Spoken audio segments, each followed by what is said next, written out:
तो नमस्कार, जोहार। झारखंड की मुख्य बड़ी खबरों में आपका स्वागत है। आज की मुख्य बड़ी खबरों में आप देखेंगे मैया सम्मान योजना, ई कल्याण योजना, जेएसएससी से जेल, झारखंड जॉब वैकेंसी और मौसम आदि से जुड़ी महत्वपूर्ण खबरों को। दोस्तों, आज के दौर में सोशल मीडिया में अधिकतर चैनलों पर गलत न्यूज देखने को मिलता है, इसलिए हमारा उद्देश्य है कि 100% सही और ताजा खबरें आप तक पहुँचे। 5 डे वर्किंग की मांग पर बैंक कर्मियों की हड़ताल, सड़क पर उतरकर की नारेबाजी। United forum of bank unions (UFBU) के आह्वान पर मंगलवार को देश भर में सरकारी बैंकों में हड़ताल रही। 5 डे वर्किंग की मांग को लेकर SBI, PNB, bank of Baroda, bank of India, Canara bank of Indian bank समेत सभी सरकारी बैंक बंद रहे। 3 दिन की छुट्टी के बाद लगातार चौथे दिन बैंक बंद रहने से आम लोगों को काफी परेशानी हुई। हड़ताल के दौरान बैंक कर्मी बैनर पोस्टर लेकर सड़कों पर उतरे और जमकर नारेबाजी की। बैंक कर्मियों की मांग है कि सप्ताह में सिर्फ 5 दिन काम हो और शनिवार रविवार दोनों दिन छुट्टी मिले। अभी उन्हें रविवार और महीने के दूसरे व चौथे शनिवार को ही अवकाश मिलता है। यूनियनों का कहना है कि साल 2024 में सरकार और बैंक यूनियनों के बीच 5 डे वर्किंग पर सहमति बनी थी, लेकिन अब तक इसका नोटिफिकेशन जारी नहीं हुआ। इसी देरी के विरोध में देशव्यापी हड़ताल की गई। हड़ताल के बावजूद यूपीआई, इंटरनेट बैंकिंग और एटीएम सेवाएं सामान्य रही, जबकि निजी बैंक खुले रहे। प्रदर्शन कर रहे बैंक कर्मियों ने कहा कि 5 डे वर्किंग से काम और परिवार के बीच संतुलन बेहतर होगा। एसबीआई के जनरल सेक्रेटरी रंजीत कुमार जायसवाल ने बताया कि कर्मचारी रोज 40 मिनट अतिरिक्त काम करने को भी तैयार है, लेकिन बदले में हफ्ते में 2 दिन की छुट्टी जरूरी है। बैंक कर्मियों का कहना है कि लगातार काम के दबाव से मानसिक और तनाव की समस्याएं बढ़ रही है। जमशेदपुर के लिए राहत की खबर, 14 दिन बाद सुरक्षित घर लौटे उद्योगपति कैरव गांधी। जमशेदपुर में 14 दिनों से लापता युवा उद्योगपति कैरव गांधी को पुलिस ने सुरक्षित बरामद कर लिया है। मंगलवार सुबह करीब 4:30 बजे पुलिस उन्हें सर्किट हाउस इलाके में स्थित उनके घर लेकर पहुंची। बेटे को सही सलामत देखकर परिवार और शहर के कारोबारी वर्गों ने राहत की सांस ली। कैरव गांधी 13 जनवरी को सुबह 11:30 बजे घर से एसबीआई बैंक और फिर आदित्यपुर स्थित फैक्ट्री के लिए निकले थे, लेकिन न तो फैक्ट्री पहुंचे और न ही घर लौटे। शाम को उनकी कार चांडिल थाना क्षेत्र के कांदरबेड़ा में NH-33 किनारे में लावारिस हालत में मिली। कार की चाबी इग्निशन में लगी थी और मोबाइल पास में पड़ा मिला, जिससे अपहरण की पुष्टि हुई। अपहरण के बाद कैरव के पिता देवांग गांधी को व्हाट्सएप कॉल पर 5 करोड़ रुपए की फिरौती मांगी गई। कॉल इंडोनेशिया के नंबर से आई थी और पुलिस को सूचना न देने की धमकी दी गई थी। मामले को सुलझाने के लिए पुलिस ने 7 विशेष टीमें बनाई थी। जांच झारखंड से बिहार, बंगाल, ओडिशा तक फैली। सीसीटीवी फुटेज में पुलिस स्टिकर लगी सफेद स्कॉर्पियो देखी, जबकि एक और कार वैशाली में संदिग्ध हालत में मिली। जांच में हनी ट्रैप एंगल भी सामने आया। कैरव की रिहाई में देरी पर भाजपा नेता और विधायक सरयू राय ने पुलिस पर दबाव बनाया। व्यापारी संगठनों ने भी आंदोलन और शहर बंद की चेतावनी दी। लगातार छापेमारी और दबिश के चलते अपहरणकर्ता दबाव में आ गए और कैरव को छोड़ दिया। फिलहाल पुलिस ने यह साफ नहीं किया है कि गिरफ्तारी कहां हुई और फिरौती दी गई या नहीं। पुलिस जल्द प्रेस कॉन्फ्रेंस कर पूरे मामले का खुलासा कर सकती है। फिलहाल कैरव सुरक्षित है, लेकिन अभी डरे हुए हैं। मैया सम्मान योजना 17वीं और 18वीं किस्त के 5,000 रुपए सिर्फ इन महिलाओं को मिलेंगे। पेमेंट लिस्ट जारी। झारखंड सरकार की मैया सम्मान योजना राज्य की लाखों महिलाओं के लिए आर्थिक संबल बन चुकी है। योजना के तहत पात्र महिलाओं को हर महीने उनके बैंक खाते में सहायता राशि दी जाती है। हाल में ही नवंबर माह की 16वीं किस्त जारी की गई थी, जिसका भुगतान 9 दिसंबर से शुरू होकर क्रिसमस से पहले 2500 रुपए के रूप में सभी लाभार्थी के खातों में पहुंच चुका है। अब सरकार ने महिलाओं को बड़ी राहत देते हुए दिसंबर और जनवरी की 17वीं और 18वीं किस्त एक साथ जारी करने का फैसला लिया है। इसका मतलब है कि इस बार पात्र महिलाओं को कुल 5,000 रुपए की एक मुश्त राशि मिलेगी। विभाग की जानकारी के अनुसार ये भुगतान 25 जनवरी से 31 जनवरी के बीच चरणबद्ध तरीके से किया जाएगा। जिन महिलाओं का नाम लाभार्थी सूची में है और जिनके दस्तावेज पूरे हैं, उन्हें इस दोहरी किस्त का लाभ मिलेगा। सरकार ने 17वीं और 18वीं किस्त की पेमेंट लिस्ट जारी कर दी है। इस सूची में उन्हीं महिलाओं के नाम शामिल किए गए हैं जिनका आवेदन स्वीकृत है, जिनका बैंक खाता आधार से लिंक है और जिनका डीबीटी सुविधा सक्रिय है। जिन महिलाओं को पिछली किस्तों का भुगतान समय पर मिला है, उन्हें भी इस बार 5,000 की राशि एक साथ दी जा रही है। जिनका सत्यापन पहले ही पूरा हो चुका है, उनके खाते में पैसा भेजा जा रहा है। महिलाओं को सलाह दी गई है कि वो अपना नाम पेमेंट लिस्ट में अवश्य जांच लें। भुगतान को सुचारू बनाने के लिए सरकार ने पहले चरण में 12 जिलों को शामिल किया है। इनमें है रांची, धनबाद, देवघर, बोकारो, गुमला, लोहरदगा, जमशेदपुर, जामताड़ा, सिमडेगा, चतरा, पाकुड़ और गढ़वा शामिल है। इन जिलों की महिलाओं का सत्यापन पहले ही पूरा हो चुका था, इसलिए इन्हें प्राथमिकता दी गई है।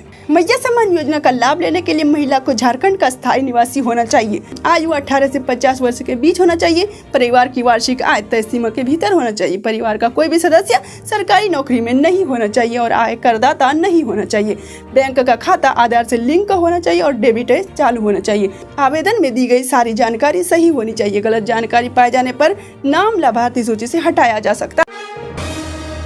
प्रेमिका पर बुरी नजर रखने पर चचेरे भाई की हत्या, दुमका में सनसनीखेज खुलासा। दुमका जिले के जामा थाना क्षेत्र के चिहरबानी गांव में 24 जनवरी को एक सनसनीखेज हत्या हुई। मसलिया निवासी 29 साल के चूहापानी हंसदा की पत्थर से मारकर हत्या कर दी गई थी। वो अपने 20 साल के चचेरे भाई मनीलाल हंसदा के साथ फुटबॉल मैच देखकर घर लौट रहा था। घटना के बाद मनीलाल ने पुलिस को बताया कि रास्ते में 3 अज्ञात लोगों ने उन पर हमला कर दिया। उसने कहा कि उनके हाथ में चोट लग गई, इसलिए वो भागकर जान बचा पाया, लेकिन हमलावरों ने चूहापानी की हत्या कर दी। लेकिन जब पुलिस ने मनीलाल से कई बार पूछताछ की तो उसके बयान बार बार बदलते रहे। इस वजह से पुलिस को उस पर शक हुआ। कड़ाई से पूछताछ करने पर मनीलाल ने सच कबूल कर लिया।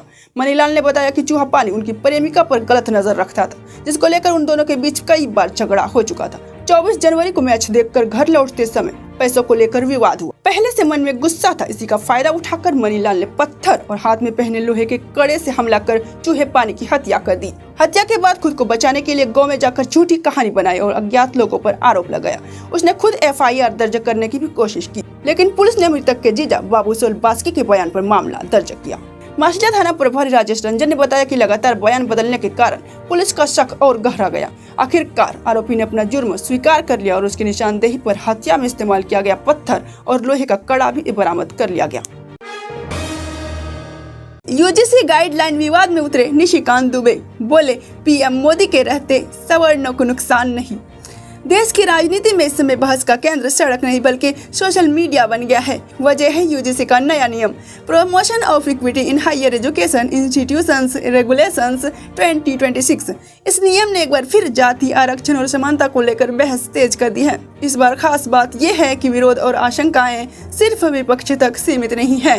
भारतीय जनता पार्टी और प्रधानमंत्री नरेंद्र मोदी के परंपरागत समर्थक माने जाने वाले सवर्ण समाज के कुछ वर्ग भी इसको लेकर चिंता जता रहे हैं। सोशल मीडिया पर दावा किया जा रहा है कि इस नए नियमों से विश्वविद्यालय और कॉलेज में मौजूदा संतुलन बदल सकता है। इसी बीच गोड्डा से बीजेपी सांसद डॉक्टर निशिकांत दुबे इस मुद्दे पर खुलकर सामने आए हैं। उन्होंने साफ कहा है कि प्रधानमंत्री मोदी के रहते सवर्ण समाज के बच्चों को कोई नुकसान नहीं होगा। उनका ये बयान अब पूरे विवाद का केंद्र बन गया है। UGC में ये नए नियम 15 जनवरी 2026 से लागू किए गए हैं। इनका उद्देश्य है उच्च शिक्षा संस्थानों में जातिगत भेदभाव को रोकना है।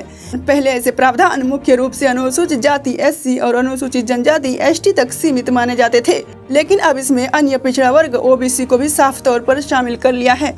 अब अगर OBC छात्र, शिक्षक या कर्मचारी को जाति के आधार पर भेदभाव या उत्पीड़न का सामना करना पड़ता है तो वह इसकी औपचारिक रूप से शिकायत कर सकेगा। नए नियम के तहत विश्वविद्यालय और कॉलेजों में इक्वल अपॉर्चुनिटी सेल बनाना अनिवार्य कर दिया गया है। इसके साथ ही इक्विटी कमेटी भी गठित की जाएगी, जिससे महिला, दिव्यांग, SC, ST और OBC वर्गों का प्रतिनिधित्व होगा। ये समिति हर 6 महीने में अपनी रिपोर्ट तैयार कर सीधे UGC को भेजेगी। इससे शिक्षण संस्थानों की जवाबदेही पहले से ज्यादा बढ़ जाएगी। इस व्यवस्था को लेकर राजनीतिक बहस तेज हो गई है। सोशल मीडिया पर कुछ लोग इसे संस्थागत संतुलन में बदलाव बता रहे हैं, जबकि समर्थकों का कहना है कि ये सिर्फ भेदभाव को रोकने की प्रशासनिक व्यवस्था है, न कि आरक्षण में कोई नया बदलाव। बीजेपी सांसद निशिकांत दुबे ने 24 जनवरी को X पर पोस्ट कर इस बहस में दखल दिया। उन्होंने कहा कि यह नियम किसी भी जाति वर्ग के खिलाफ नहीं है। उन्होंने याद दिलाया कि मोदी सरकार ने आर्थिक रूप से कमजोर सवर्णों के लिए 10% EWS आरक्षण लागू किया था, जिसे सुप्रीम कोर्ट की मंजूरी भी मिली है। दुबे ने संविधान के अनुच्छेद 14 का हवाला देते हुए कहा कि समानता का अधिकार अटूट है, उससे कोई समझौता नहीं किया जा सकता। निशिकांत दुबे का संदेश साफ है, सरकार व्यवस्था सुधारने आई है, न कि समाज का संतुलन बिगाड़ने। हालांकि यह देखना बाकी है कि उनका यह आश्वासन सोशल मीडिया पर चल रही आशंका और बहस को कितना शांत कर पाता है। फिलहाल UGC के नए नियमों ने शिक्षा नीति को सीधे राजनीतिक बहस के केंद्र में ला दिया है, जहां कानून से ज्यादा भावनाएं और धारणाएं आमने सामने हैं। झारखंड में करीब 1000 लोगों को मिलेगी सरकारी नौकरी, जल्द बांटे जाएंगे नियुक्ति पत्र। झारखंड के युवाओं के लिए अच्छी खबर है। राज्य सरकार एक बार फिर बड़ा कार्यक्रम करके करीब 1000 युवाओं को सरकारी नौकरी की नियुक्ति पत्र देने की तैयारी कर रही है। जानकारी के मुताबिक फरवरी के पहले या दूसरे हफ्ते में रांची में बड़ा कार्यक्रम हो सकता है। इस कार्यक्रम में झारखंड लोक सेवा आयोग जेपीएससी और झारखंड कर्मचारी चयन आयोग जेएसएससी से चयनित अभ्यर्थियों को नियुक्ति पत्र दिए जाएंगे। इस नियुक्ति में सबसे ज्यादा चर्चा बाल विकास परियोजना पदाधिकारी CDPO पद की है। इस पद के लिए जेपीएससी ने परीक्षा का अंतिम परिणाम जारी कर दिया है। इसमें कुल 64 अभ्यर्थियों का चयन हुआ है। इनमें शामिल है सामान्य वर्ग से 34, SC वर्ग से 2, ST वर्ग से 21, BC 1 से 1, EWS से 6। हालांकि इन अभ्यर्थियों के दस्तावेजों की जांच अभी बाकी है। राज्य के मेडिकल कॉलेज में एनेस्थेसिया विभाग के सहायक प्राध्यापक पद के लिए भी चयन पूरा हो गया है। इनमें 6 डॉक्टरों को नियुक्ति पत्र दिया जाएगा। इसके अलावा खाद्य सुरक्षा पदाधिकारी जैसे कुछ अन्य पदों पर भी चयन हो चुका है और इन्हें भी जल्द नौकरी मिलेगी। झारखंड कर्मचारी चयन आयोग की CGL परीक्षा में पास हुए कुछ अभ्यर्थियों को भी नियुक्ति पत्र दिया जाएगा। साथ ही सहायक आचार्य परीक्षा में सफल हुए उम्मीदवारों को भी स्कूल विभाग जल्द नियुक्ति देगा। सरकारी नौकरी का इंतजार कर रहे युवाओं के लिए यह खबर बड़ी राहत देने वाली है।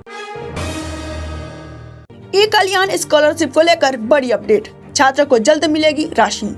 ई-कल्याण स्कॉलरशिप का पैसा जिन छात्रों को नहीं मिला है उनके लिए अच्छी खबर सामने आई है। लंबे समय से फंड की कमी के कारण स्कॉलरशिप का भुगतान रुका हुआ था, लेकिन अब कई जिलों में फंड दोबारा जारी कर दिया गया है। ऐसे में छात्रों के खातों में जल्द पैसा आने की उम्मीद है। अगर किसी छात्र को 2023 से 24 या 24 से 25 सत्र की ई-कल्याण स्कॉलरशिप का एक भी रुपया नहीं मिला है तो उसे घबराने की जरूरत नहीं है। अब स्थिति धीरे धीरे सामान्य हो रही है और भुगतान की प्रक्रिया शुरू हो चुकी है। बोकारो जिले में SC, ST और OBC वर्गों के लिए फंड जारी किया गया है। ST वर्ग के लिए सबसे ज्यादा फंड आया। इनमें कुछ राशि छात्रों को दी जा चुकी है, जबकि अभी भी 10 करोड़ रुपए से ज्यादा रकम शेष है, जिसे बाकी छात्रों को भी भुगतान किया जाएगा। OBC वर्ग के छात्रों को भी स्कॉलरशिप की राशि मिलनी शुरू हो गई है और कुछ पैसा अभी बाकी है।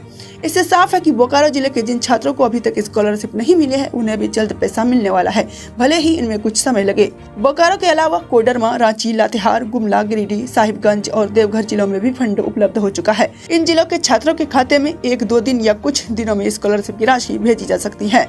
छात्रों को सलाह दी जाती है कि वो ई-कल्याण पोर्टल पर जाकर अपना स्टेटस नियमित रूप से चेक करते रहे, क्योंकि स्टेटस से ही पता चलता है कि भुगतान किस चरण में है और पैसा कब तक आएगा। सरकार और संबंधित विभागों की ओर से संकेत मिले हैं कि जिन जिलों में फंड उपलब्ध है वहां पहले भुगतान किया जाएगा और इसके बाद बाकी जिलों में भी पैसा भेजा जाएगा। झारखंड कर्मचारी चयन आयोग जेएसएससी से जुड़ी आज की बड़ी खबर सामने आई है, जिसका सीधा असर हजारों अभ्यर्थियों पर पड़ रहा है। 20 जनवरी 2026 को आयोग से जुड़े कई अहम अपडेट एक साथ सामने आए हैं। जेएसएससी CGL परीक्षा की मेरिट लिस्ट पर फिलहाल रोक लगी हुई है। पेपर लीक के आरोपों के बाद मामले की जांच को लेकर CBI जांच की मांग की जा रही है। इस कारण चयन प्रक्रिया आगे नहीं बढ़ पा रही है और अभ्यर्थियों में असमंजस की स्थिति बनी हुई है। इस बीच जेएसएससी ने CGL भर्ती परीक्षा का परिणाम जारी कर दिया। अभ्यर्थी अपना रिजल्ट आयोग की आधिकारिक वेबसाइट jssc.jharkhand.gov.in पर जाकर देख सकते हैं। हालांकि मेरिट लिस्ट पर रोक के चलते आगे की प्रक्रिया अभी अटकी हुई है। दूसरी ओर जेएसएससी ने जेल वार्डर कक्षपाल भर्ती 2026 का नोटिफिकेशन जारी कर दिया है। इस भर्ती के तहत 1733 पदों पर नियुक्ति की जाएगी। आवेदन प्रक्रिया जल्द शुरू होने की संभावना है, जिससे युवाओं को बड़ी राहत मिली है। इसके अलावा जेएसएससी टीचर भर्ती 2025 के लिए ऑनलाइन आवेदन प्रक्रिया जारी है। चयनित प्राथमिक शिक्षकों को 7वें वेतन आयोग के अनुसार 25,000 से लेकर 81,000 रुपये प्रति माह तक वेतन मिलेगा। तो ये थी आज के झारखंड की मुख्य बड़ी खबरें। इसी तरह की और बड़ी खबरों को जानने के लिए चैनल को सब्सक्राइब कर दीजिए और वीडियो अच्छा लगा हो तो लाइक कर दीजिएगा।